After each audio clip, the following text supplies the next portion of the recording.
मज़मून physics class 9 बाब शहों सबक 9 हिस्सो ॿियो मश्क अददी सवाल एक्सरसाइज़ न्यूमेरिकल्स। अस्सलाम वालेकुम प्यारा ॿारो, सिंध ऑनलाइन स्कूल में भली कार। मां आहियां सनाउल्ला बहर।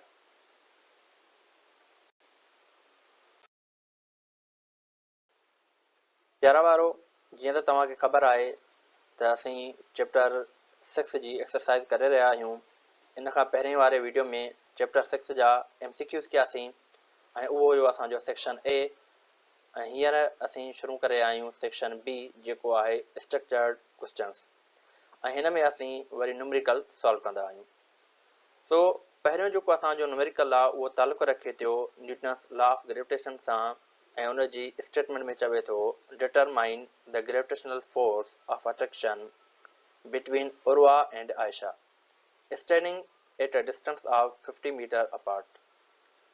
The mass of Urwa is 60 kg and that of Aisha is 70 kg। हाणे इन चवण जो मतिलबु इहो आहे, चए थो उर्वा ऐं आयशा ॿई जेको आहे हिकु जॻह ते बीठियूं आहिनि ऐं उन जे विच में जेको डिस्टेंस आहे उहो आहे 50 मीटर। चए थो इन ॿिन्ही जे विच में ग्रेविटेशनल फोर्स केतिरो हूंदो, यानी आयशा ऐं उर्वा जे विच में जेको कशिश सकल जो जेको फोर्स आहे उहो केतिरो हूंदो, जॾहिं त उर्वा जो जेको मास आहे उहो आहे 60 kg ऐं आयशा जो मास आहे 70 kg। तो प्यारा ॿारो, सभ खां पहिरीं असां डेटा ठाहींदासीं ऐं डेटा में असांखे सभ खां पहिरीं जेका शइ मालूम करणी आहे उहा आहे फोर्स, यानी ग्रेविटेशनल फोर्स। उन खां पोइ इन ॿिन्ही जे विच में जेको डिस्टेंस आहे उहो आहे 50 मीटर, जंहिंखे मां हिते आर सां शो कयो आहे। उन खां बाद में उर्वा जो जेको मास आहे उहो आहे 60 kg, जंहिंखे मां M1 जो नालो ॾिनो आहे, ऐं आयशा जो जेको मास आहे उहो आहे 70 kg, जंहिंखे मां M2 जो नालो ॾिनो आहे।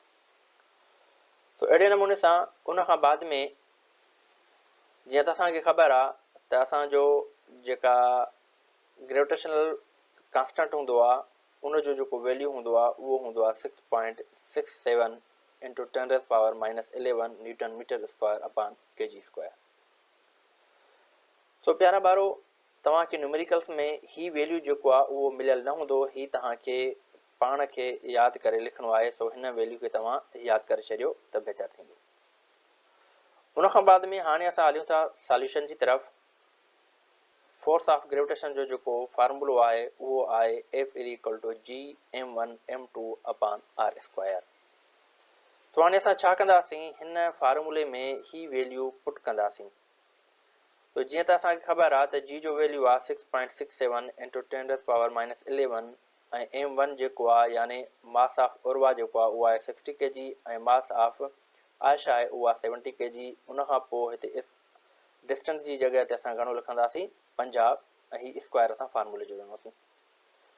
उन खां बाद में हाणे असां छा था कयूं, हिन 10⁻11 खे मां हिन पासे ते खणी थो वञा ऐं उन खां बाद में हिननि टर्म्स खे ही जेके असांजा मुकमिल टर्म्स आहिनि इन्हनि खे मां हिकु साइड में थो रखां हिन तरीक़े सां। यानी हिते मां हीअ शइ लिखी 6.67 ऐं उन खां पोइ 60 हिते लिखी ऐं 70 हिते लिखी ऐं 50 असांजो डिवाइड में रहियो ऐं हिन टर्म खे सिर्फ़ु मां हेॾे खणी आयुमि। उन खां बाद में हाणे असां छा था कयूं त हिननि टिनी टर्म्स खे पाण में मल्टीप्लाई कंदासीं ऐं जॾहिं मल्टीप्लाई कंदासीं त असां वटि जेको हिन जो जवाबु ईंदो इहो ईंदो 28,014। ऐं उन खां पोइ जॾहिं 50 जो स्क्वायर कंदासीं त इहो थी वेंदो 2500। ठीकु आहे, ऐं असांजो 10⁻11 जेको आहे उहो साॻियो रहियो। उन खां बाद में जॾहिं असां हिननि ॿिन्ही डिजिट्स खे पाण में डिवाइड कंदासीं, हिन ॿिन्ही टर्म्स खे पाण में डिवाइड कंदासीं त असां वटि जेको फाइनल जवाबु ईंदो उहो ईंदो F = 11.2 × 10⁻11 न्यूटन। इन जो मतिलबु इहो थियो त आयशा ऐं उर्वा जे विच में जेको ग्रेविटेशनल फोर्स आहे उहो हेतिरो वेंदो जेको आहे 11.2 × 10⁻11 न्यूटन। यानी ही तमामु जेको आहे नंढड़ो फोर्स आहे उन ॿिन्ही जे विच में। ठीकु आहे, सो असां हिन फार्मूले जे तहत हिन फार्मूले जी मदद सां असां उन ॿिन्ही जे विच में ग्रेविटेशनल फोर्स मालूम कयोसीं। हींअर असीं हलूं था नेक्स्ट न्यूमेरिकल जे तरफ़, जेको आहे सवाल 6 जो ऑप्शन बी। ऐं हिन में चवे थो weight of Rani is 450 newton at the surface of earth, find her mass. हाणे हिन जे चवण जो मतिलबु इहो आहे, चए थो त राणीअ जो जेको वज़न आहे ज़मीन जे सतह ते उहो आहे 450 न्यूटन। चए थो त उन जो मास केतिरो थींदो। सो सभ खां पहिरियों ई असां डेटा ठाहींदासीं। डेटा में असांखे जेको राणीअ जो वेट मिलियल आहे उहो आहे 450 न्यूटन।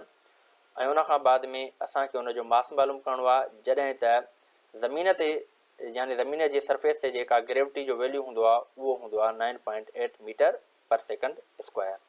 ठीकु आहे। उन खां बाद में असां सॉल्यूशन जी तरफ़ था हलूं त असांखे ख़बर आहे त वेट जो फार्मूलो हूंदो आहे W is equal to mg। हाणे छा कंदासीं त हिन फार्मूले खे असां रीअरेंज कंदासीं, छो त असांखे मास मालूम करिणो आहे त असां वटि फार्मूलो थी वेंदो W/g। हाणे हिते असां वेट रखंदासीं जेको मिलियल आहे असांखे 450 न्यूटन, ऐं उन खां पोइ ग्रेविटी जो वैल्यू रखंदासीं जेको आहे 9.8। उन खां पोइ जॾहिं 450 खे डिवाइड कंदासीं 9.8 सां त असांखे जवाबु मिलंदो 45.9 यानी एप्रोक्सीमेटली 46 kg। इन जो मतिलबु इहो थियो त जॾहिं राणीअ जो वेट ज़मीन जे सरफेस ते 450 न्यूटन आहे त उन वेट में उन जो जेको मास आहे उहो घणो आहे, उहो आहे तक़रीबन 46 kg। ठीकु आहे प्यारा वारो। नेक्स्ट न्यूमेरिकल की तरफ हलूं था ऐं उन में चवे थो weight of Navera is 700 on the earth surface, what will be Navera's weight at the surface of moon.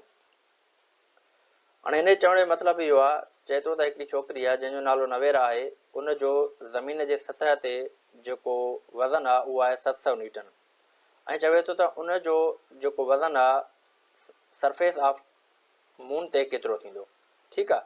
इन जे लाइ असीं पहिरियों डेटा ठाहींदासीं ऐं सभ खां पहिरीं असां ॾिसूं था त वेट ऑफ नवेरा आहे, नवेरा जो जेको वेट आहे उहो आहे 700 Newton at the surface of अर्थ। उन खां पोइ वेट एट मून जेको आहे नवेरा जो उहो असांखे मालूम करिणो आहे। ऐं उन खां बाद में जेको असां वटि ग्रेविटी जेका मून जी आहे उहा हूंदी आहे 1.63 मीटर पर सेकंड स्क्वायर। ठीकु आहे। हाणे उन खां बाद में प्यारा वारो असां हलंदासीं सॉल्यूशन जी तरफ़। ऐं सभ खां पहिरीं असांखे छा आहे करिणो त सभ खां पहिरीं असांखे हिन नवेरा जो मास मालूम करिणो आहे एट द सरफेस ऑफ अर्थ। ठीकु आहे। हाणे इन जे लाइ असां छा कंदासीं, साॻियो फार्मूलो खणंदासीं पहिरियों वेट वारे फार्मूले जी मदद सां असां नवेरा जो जेको आहे त मास मालूम कंदासीं। ठीकु आहे। त उन जे लाइ असां वटि जेको फार्मूलो थी वेंदो रीअरेंज करण खां बाद में m is equal two W/g। ठीकु आहे। उन खां पोइ हिते असां वैल्यू पुट कंदासीं जेको आहे 700 डिवाइड बाय 9.8, छो त 9.8 जेका आहे उहा ग्रेविटीअ जो वैल्यू आहे एट द सरफेस ऑफ अर्थ। ठीकु आहे। उन खां बाद में जॾहिं असां हिन ॿिन्ही टर्म्स खे पाण में डिवाइड कंदासीं त असां वटि जवाबु ईंदो 71.4 kg। इन जो मतिलबु छा थियो त नवेरा जो जेको मास आहे उहो छा आहे, उहो आहे असां वटि 71.4 kg eight the surface of अर्थ। ठीकु आहे। उन खां पोइ हाणे असांखे मास मिली वियो नवेरा जो, छो मास इन करे मालूम कयोसीं त मास असांजो कंहिं बि जॻह ते तब्दील न आहे थींदो। ठीकु आहे। सो इन करे असां पहिरियों मास मालूम कयोसीं। जॾहिं असांखे मास मालूम थी वियो हाणे असां मास जे बिहाफ ते असां नवेरा जो जेको वेट आहे उहो मून ते मालूम करे सघूं था। ठीकु आहे। हाणे हलूं था वेट मालूम करणु नवेरा जो एट मून ते। ठीकु आहे। उन खां पोइ फार्मूलो साॻिए सां खणंदासीं W is equal to mg। ठीकु आहे। उन खां बाद में हिन में असां वैल्यू पुट कंदासीं। सो मास असां हींअर मालूम कयोसीं जेको आहे 71.4। उन खां पोइ ग्रेविटी जेका मून जी आहे उहा आहे 1.63 इहा रखीसीं। हाणे इन ॿिन्ही खे जॾहिं असां मल्टीप्लाई कंदासीं त असां वटि जवाबु ईंदो 116.38 न्यूटन। इन जो मतिलबु हीउ जेको वेट आहे इहो नवेरा जो थींदो सरफेस ऑफ मून ते। ठीकु आहे। हाणे जॾहिं त सरफेस ऑफ अर्थ ते हुनजो जेको वेट आहे उहो आहे 700 न्यूटन ऐं उन खां पोइ जेको हुनजो वेट आहे मून ते उहो थींदो 116.38 न्यूटन। ठीकु आहे प्यारा वारो। सो मूंखे उमेदु आहे त तव्हांखे हीउ न्यूमेरिकल सुठे नमूने सां सम्झ में अची विया हूंदा। इनशाला नेक्स्ट लेक्चर में वरी असां कुछ वधीक न्यूमेरिकल कंदासीं। इंशाल्लाह नेक्स्ट लेक्चर में वरी मुलाक़ात थींदी। तेसिताईं